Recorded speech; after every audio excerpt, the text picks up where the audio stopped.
Welcome to A Younger Voice, your essential youth guide to politics. I'm your host, Benjamin Glover. Today, a very special guest will be joining us to discuss his presidential bid and his message for young Americans.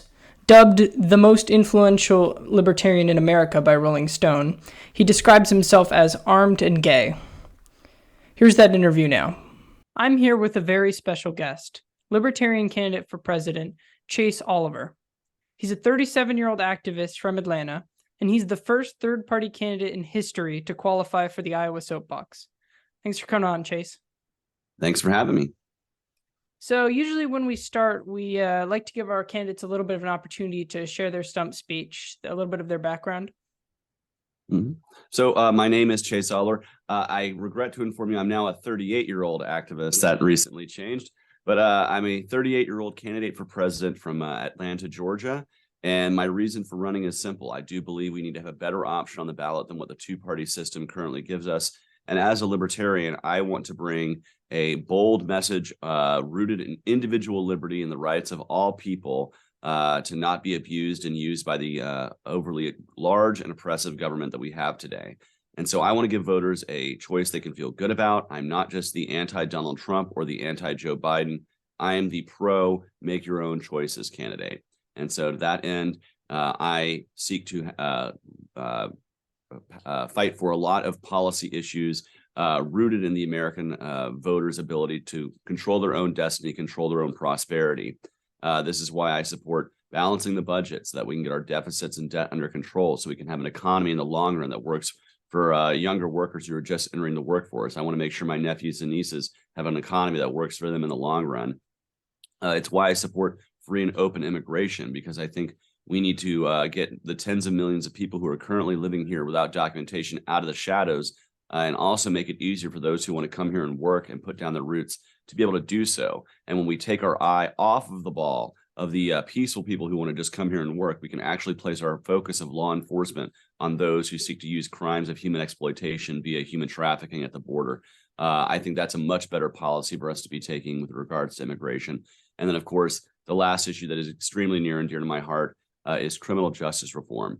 It's an area where the government is kind of at an advantage at every single level, from your first interaction with the police all the way through imprisonment and post-release. And so that's an area where we need to reform, starting with police by ending qualified immunity, requiring liability insurance for all police. And then we can go through a whole series of reforms, such as ending mandatory minimums, ending the death penalty, and ending victimless crimes like the drug war. And so there are lots of areas through criminal justice where we need to fix major issues that I think a majority of Americans can see the need for these issues. We just need a leader in place who's willing to get out there and do the work and not do what the two-party system will provide you, which is political pro wrestling.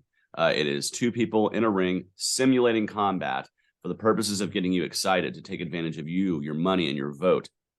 And the truth is I am sick and tired of this kind of political pro wrestling. I want to actually get work done with anybody who's willing to get the work done across single issue coalitions. And I want to be somebody, again, candidates can vote, feel good for voting for, and that particularly candidates in Generation Z can see someone worth placing their vote behind, because they will be the largest block of voters in 15 years. And I think it's time we give them options outside of the two-party system. Absolutely. That's a great segue, actually, to my first question here, which would be, if elected, you would take office as the youngest president in history. What is your vote? What is your message to your fellow young voices who are perhaps struggling with the duopoly that we're in right now? Well, my message to millennials and to Gen Z voters is pretty simple. You guys know that you shouldn't be left with just one or two choices on the ballot. And oftentimes that's what we have, thanks to our broken two-party system. And the only way to fix that is to demand better ways to vote and more access for more parties. And that includes things like ranked choice voting and ballot access reforms. But who's going to give that to you? Only the two-party system, right? Because they're the people in power. And so the only way you're going to make your voice heard to get these reforms in place so that you have more options, more choices, and more voices on your ballot is to support outside of the duopoly and to make it hurt for them, because that's the truth. The more votes you cost them by going outside the two-party system, the more likely they are to give us something like ranked choice voting. And my message to younger voters is simple. My generation is the generation that spent the last 22 years fighting the war on terror. My generation is the generation that saw our economy completely fall out from underneath us in 2008, right when we were getting started. And I don't want to see that again for the next generation. And it's my generation that right now is trying to raise families all over the country with runaway inflation. And Gen Z voters are kids who are trying, I say kids, but are younger voters rather, who are really interested in, making sure that there's an economy that's ready for them because they're in school right now and they're about to leave and join the workforce. And they want to make sure that there's not massive unemployment or the high cost of living that makes just, the ability for them to get out there and start their prosperity and start their lives and their American dream unattainable right now. And so there's a lot of issues we can address that speak particularly to younger voters. But one thing that I can promise them is I'm not going to be one that's going to continue the policy of the warfare state that we've had for the last 23 years. You never have to worry about a draft with me. And I'm somebody who is looking realistically at ways to improve our economy. So that way, while y'all are getting your first jobs and getting right started in this process, you're not being hampered and handicapped thanks to an overarching and overly expensive government that's just deficit spending like it's out of control. Mm-hmm. And a disproportionate number of these younger voters are progressive compared to the rest of the general population. And you've set yourself apart from some other libertarians and libertarian candidates as someone who is pro-choice and someone who is pro-LGBTQ rights. Mm-hmm. How do you believe you want to shake the traditional stereotype of a libertarian as somebody who's ultra-conservative? Well, I think we need to look back at our history, really, from the very beginning of our founding of our party in 1971. We supported the right of same-sex couples to marry, for LGBT people to be involved in the military and have adoption rights, and really in any interaction with government, saying that they should be on an equal playing field with anybody else. And we have always supported the right of self-expression, to express yourself however you like, so long as you're not harming anybody. And I believe that certainly extends itself even into gender expression, which is why I believe the LGBTQ population should be naturally libertarian. Why I myself am a gay libertarian is because I was literally talked into joining the party. I introduced the party at Atlanta Pride in 2010 because the Libertarian Party of Georgia was the only political party at the time that was advertising there. So I think we've actually really been ahead of the curve with regards to being very socially progressive. In fact, our first nominee for president, while not outwardly gay, it was known amongst his friends and family that he was. The times were a little different in 1971, pre Harvey Milk. But I think today it's perfectly acceptable for us to have an LGBTQ libertarian leading the charge. And with regards to being pro-choice, there are pro-life libertarians, there are pro-choice libertarians, but ultimately I think it rests in the realm of bodily autonomy. Your body is your body. And even with regards to pregnancy, those medical decisions are yours. I recognize that there is, there's true and considerate objection to abortion out there. And to that end, I'm somebody who supports the Hyde Amendment. I don't think federal tax dollars should be going to fund abortion. While I believe that abortion should be legal, I also think it should be safe and rare. And the way to make it more rare is to pass other things like making birth control over the counter so that contraception is more easily available, to educate our kids about the consequences of sex and the fact that pregnancy can become a part of that. That has to be done on a more individual basis. That can't really be pushed by government. But we can also do things like reducing the red tape around adoption that makes it so expensive and so costly, and make that more of a realistic option for those who may become pregnant who don't want to be able who don't want to become a parent for that child. Let's give them a better option for adoption by making that easier. There's lots of things we can do to reduce the instance of abortion without taking that autonomy away from women all over the country. And so I would say, as a libertarian, if you do not support abortion rights, don't have an abortion. But I do believe that should be an option that's available up to the point of viability, which is the standard that was set by Roe and Casey. I think that's what we need to be seeing, going forward. And I think if you ask millennial and Gen Z women, it's the first question that is always asked of me when I bring up that I'm running for president is, what is my opinion on abortion? And when I say I'm pro-choice, you can literally see the tension leave their body and say, okay, I can continue talking to you. This is the state right now of abortion rights in this country. A majority of people support it. And I think that's what we need to go with. And as far as, you can see the flag right behind me. LGBTQ rights extend through every part of my philosophy. because I believe I have the right to be who I am. And as long as I'm not hurting anybody, I should be able to live my life. And that should be able to be extended to anybody, whether they be gay or straight, cis or trans. I think that's something that should be respected. So, moving on a little bit to issues of policy, your plan to end the student debt crisis is, in my opinion, the most thought out plan of any of the Libertarian candidates. And I just want to give you an opportunity to share and expand on it a little bit on the podcast, because it's very interesting to me. Well, thank you for providing me the opportunity. And the reason why I put this plan together so detailed is because I wanted to make sure I'm speaking to those younger voters who are currently in school or who are just out of school and now going through their own student debt crisis that we see across the country.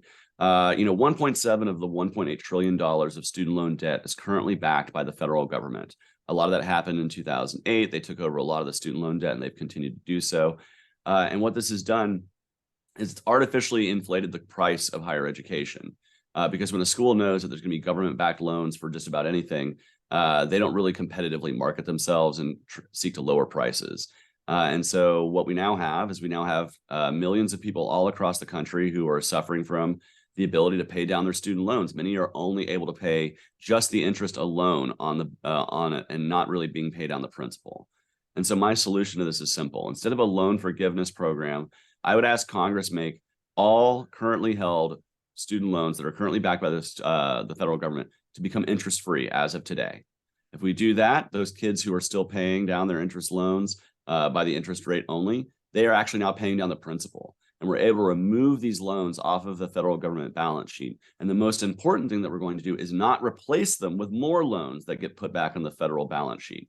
We need to remove as much as possible and get ourselves to where we have actually a market-based system that is providing the loans for schools. Because then you actually have to go to a bank and you have to provide the worth of your diploma. You have to say, okay, I'm going to be an engineer. I need this much money to go to school. And a school will go, okay, an engineer it's a very sought after profession. We believe we're going to make our money back, so we'll give you the loan. But if you go for, say, a major that's not going to earn you a lot of money, they're going to say, well, this is the only amount of money we're going to provide you. And what that will have schools doing is actually pricing their diplomas and pricing the cost of higher education within the realm of like realistic pricing and bringing free market principles back to school. So you're going to lower tuition over time. The reason why this is also important to do it this way is it doesn't happen all at once. These loans will start to come off the federal balance sheet over time. And as that happens, it allows the market to transition itself away from a market that has been totally backed by the federal government for a generation now and push it back towards more free market principles. This lowers the cost of tuition. This allows people to pay down their loan and get out from underneath the interest payment cycle that too many have been stuck in. And it puts a market incentive to lower the cost of higher education over the long term. I think this is a realistic proposal that Congress would actually pass if it got in front of them, even without a libertarian president. I think if a legislator put this forward, you could get bipartisan support behind it today. And I think it's something that would provide loan relief for millions and millions of Americans. And you make it deficit neutral by making cuts to the Pentagon, by making cuts to defense spending, that we have huge amounts of bloat and abuse. So you don't have to add to the deficit to do this. So I want to talk about something very heavy right now, and it's one of the most important and pressing issues for younger voices. It's firearms. It's in the United States, the number one cause of death for people under 18 is firearms. Just this year, 35,000 people have died in the United States of firearms, and there has been 550 mass shootings.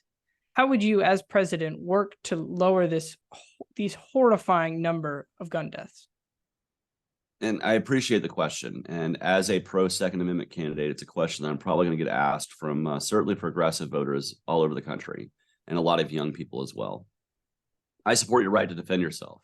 I always have. And that comes from, my realistic life experience of, I used to work in a bar. I used to have to leave the bar at 2 a.m. with hundreds of dollars worth of tips in my pocket and have to walk 5 blocks to get back to my car to drive home in downtown Atlanta.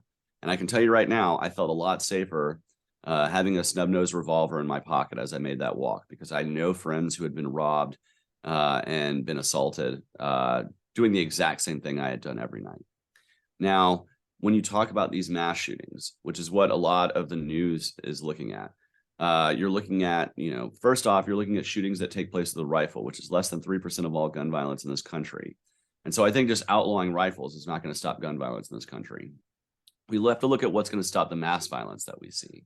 And that's a relatively new phenomena that kind of started in my childhood with Columbine, was like the first majorly nationwide known kind of mass shooting of this level that kind of continued on through what we see today. And we have to look at the differences and what was the world like before then and after that. Like my mom loves to remind me that when she was in high school, they actually had a shooting club. So they had students who would come with bagged rifles on their arm.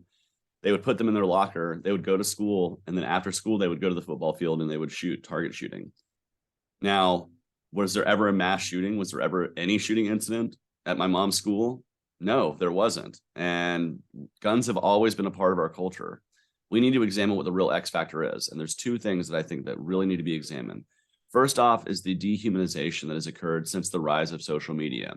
The fact that people, young and old, all people, can go in front of a social media platform, become a faceless avatar, and spout really dehumanizing and hateful rhetoric that you would never say to people in their everyday lives. You would never say this in an actual conversation in the public, but because you're able to be anonymous, because you're behind a screen, you all of a sudden be able to feel the ability to dehumanize and de-empathize one another. And I think that has led to a lot of what we see with these hateful shootings, particularly shootings involving white supremacists and other violence. These people are kind of poisoned by their ideology, and they're not able to be really checked in real time because, frankly, again, they're a faceless avatar. The other X factor is a lot of these mass shootings take place with people who are on highly, with psychotropic drugs through mental health issues. And I think we need to maybe re-examine the application of those medications as opposed to other medical therapies and talk therapy that might be providing better mental health outcomes than what we're seeing by over-medicating our population. But lastly, I want to say this to young people who understand that gun violence is a real issue. I empathize and I understand the real fear that you go through. But the truth is statistically speaking, most of you are going to be just fine. And I urge people who do want to own a firearm to be well educated in how to handle those firearms. Not only am I somebody who goes to the gun range regularly to use my firearm correctly, to be well trained in case the worst is to happen. I'm also Stop the Bleed certified. I've learned how to become a good first responder.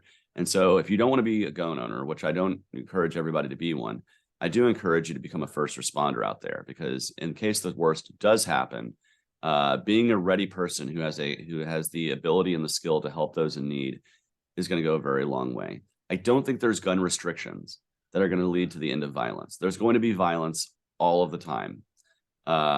And I don't think there's a constitutional way to disarm people regardless. You would have to change the Constitution. I don't think that's going to happen. What I do think we need to do is re-examine, the everyday empathy we have for each other. And, I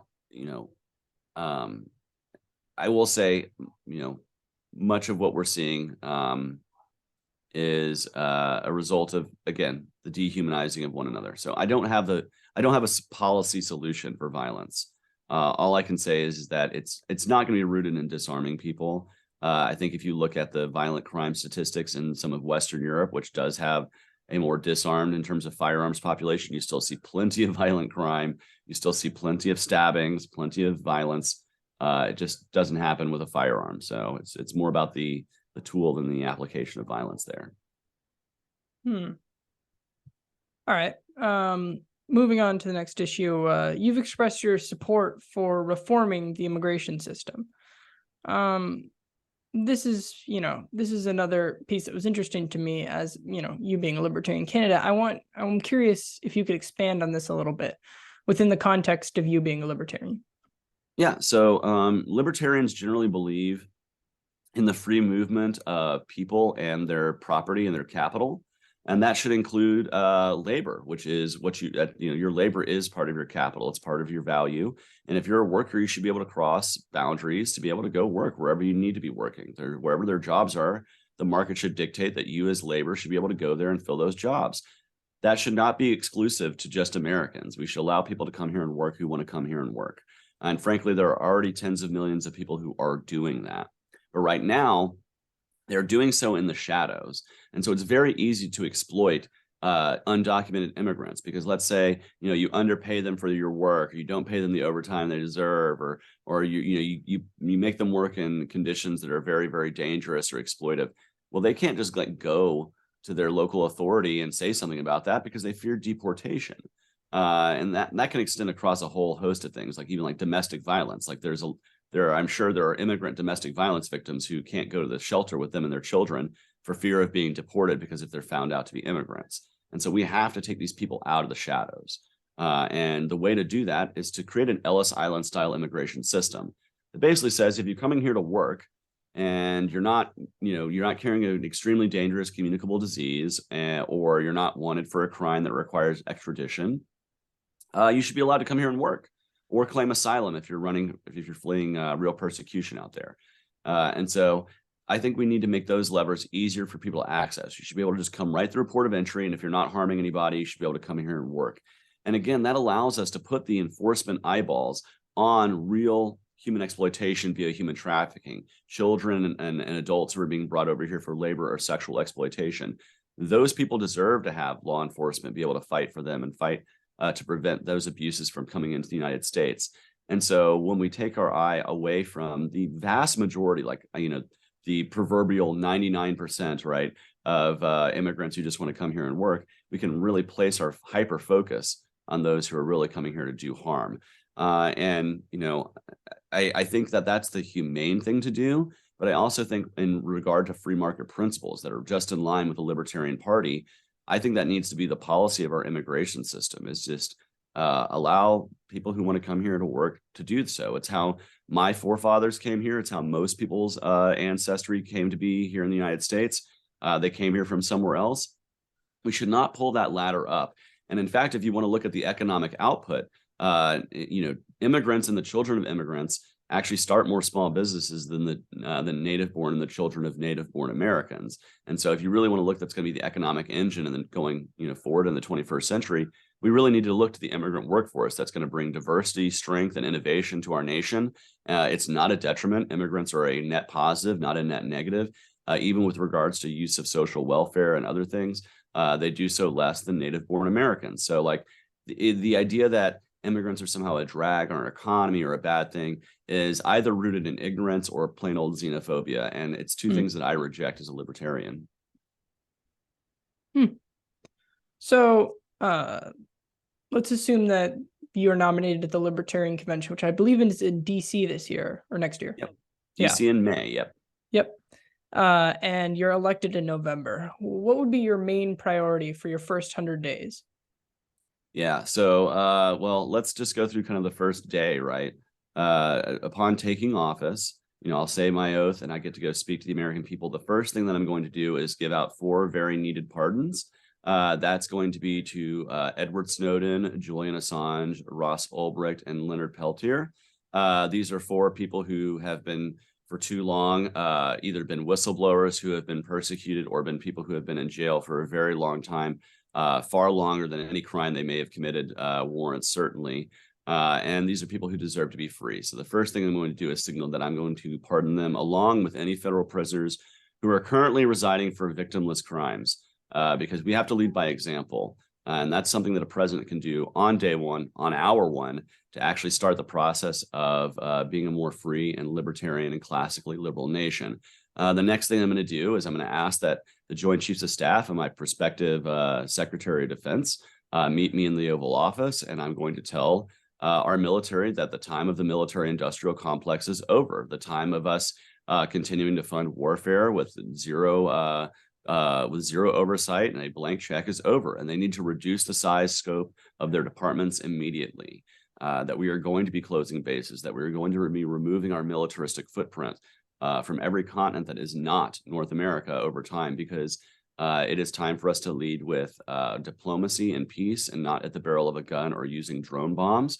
The next step I'm going to take is to start asking that Congress submit me a budget that is balanced, and let them know that if I'm not given a balanced budget, I will veto it, because I will not be putting my name on any new deficit spending in this country, because we cannot continue to add to the debt. If they want to do that, they can override my veto and pass a budget without my signature, but I will use everything I can every lever that I can to get a balanced budget in place. And lastly, I will begin to form working groups and asking that my vice president work with these working groups in the House and Senate on drafting legislation that's revolving around immigration and criminal justice to get those two big packages hopefully done in the first 100 days. And last but not least, I will begin the process of course, staffing up my government, finding libertarian and classically liberal voices to help staff each and every department to reduce the oversight, the waste, fraud, and abuse that we see in our government. And I'm going to ask that each department head submit me a reduced budget every single year until we can get ourselves into fiscal control and fiscal sanity. So the first thing that's going to go is redundancies and the waste, fraud, and abuse that we see throughout the system. I'm going to put some pretty darn good accountants in place in each department to make sure that we find each and every area where we can cut without reducing services. And then we can start the process of reducing the administrative state overall. That's going to probably take more than 100 days, but I think I covered at least what I'm going to be busy with for the first 100 days if I were elected. Sounds like a busy first day. Oh, well, yeah, first day and then on to the first 100. Absolutely. Yeah. So moving on to policy again. About half of Americans have reported that they find paying medical bills very difficult. Considering that in the United States, 3 days in the hospital could set you back an average of $30,000, what is your plan to alleviate these skyrocketing costs for Americans? Well, we have to examine why the costs are so high. And much of that has to do with the way our insurance system works in this country. And the fact that, employment is kind of tied to our healthcare system is a little crazy. Most places don't have it like that. While I'm not one to support socialized medicine, I'm not one who supports a single payer system. I do think there are ways we can absolutely reduce the cost across the board. One of the things I push for is direct primary care. It is an option that should be available to far more consumers across the spectrum that I wish more people knew about it, which is basically it's a boutique plan where you pay your doctor's office a set amount. Usually it's, I think between $75 and $125 a month. And with that, you can go see this doctor, speak to them, email them, do text, virtual visits like we're doing on Zoom right now, and be able to get most of your healthcare coverage taken care of. And then for those services that you do need, say you need a blood test or an x-ray, you just pay out of pocket a base price. You're not going through the insurance model, which allows them to provide the service at a much lower rate because their overhead is lower. They're not having half of their staff doing insurance billing all day. The other thing that I think is to look at ways we can have free market alternatives to medicine. So much of what we have is the cost of medication in this country. And if you look at just like Mark Cuban's Cost Plus Drug website, which operates outside the traditional insurance marketplace, you see cancer drugs that cost you thousands and thousands of dollars a month under insurance plans because they jack up the price that the middleman in the insurance company can make theirs. But if you buy it through his website directly without insurance, it's under $100 a month.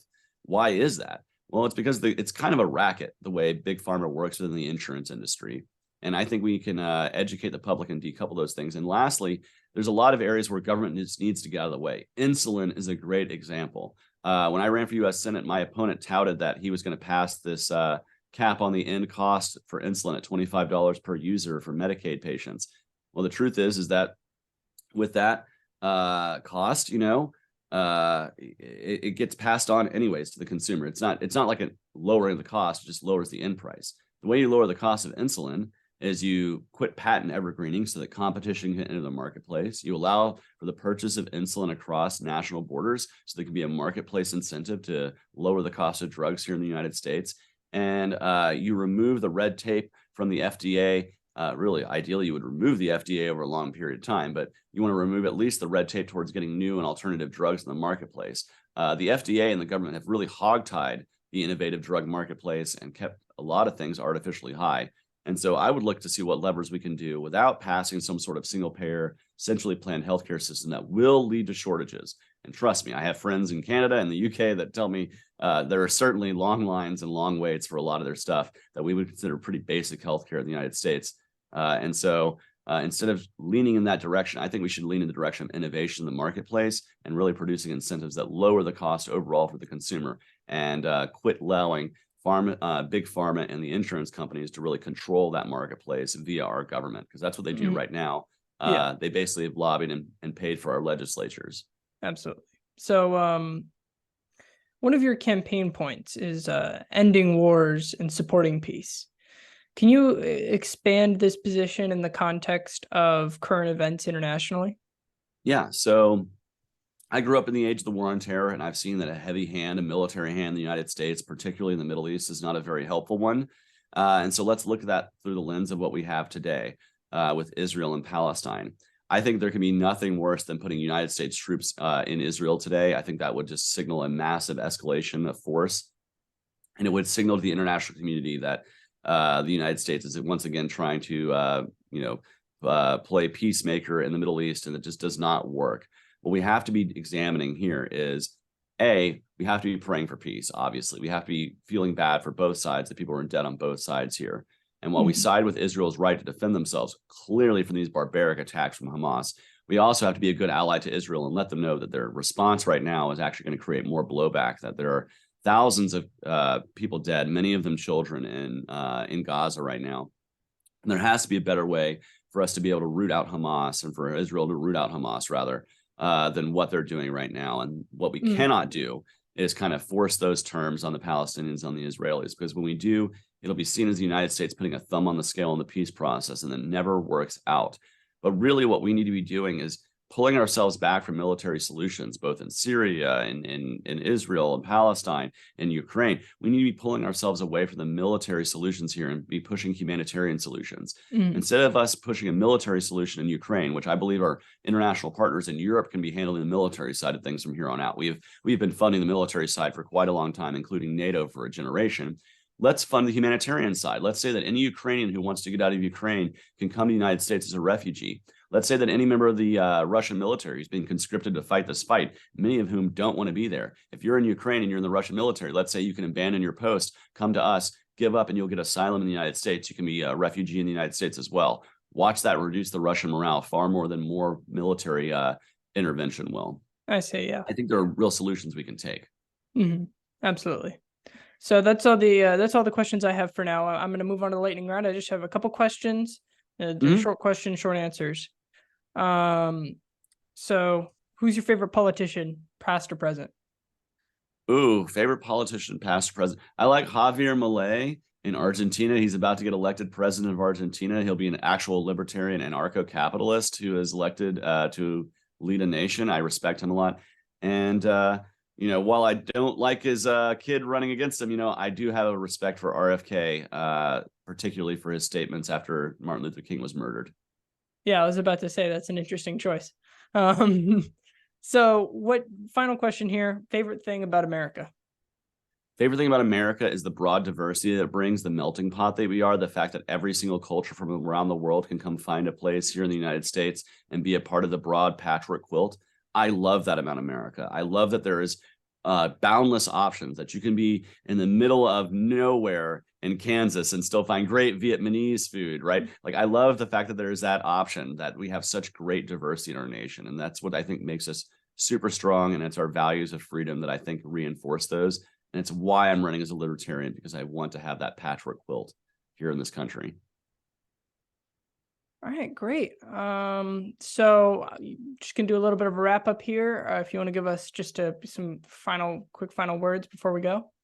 Yeah, absolutely. First and foremost, thank you so much for giving me the ability to come on and speak to you today. And I hope lots of folks get to hear this interview, particularly folks in your age range, Gen Z voters. I hope they know that there's more than just two failed options for them on the ballot next year. And I hope to be at least a third option for them to be able to feel good about voting for.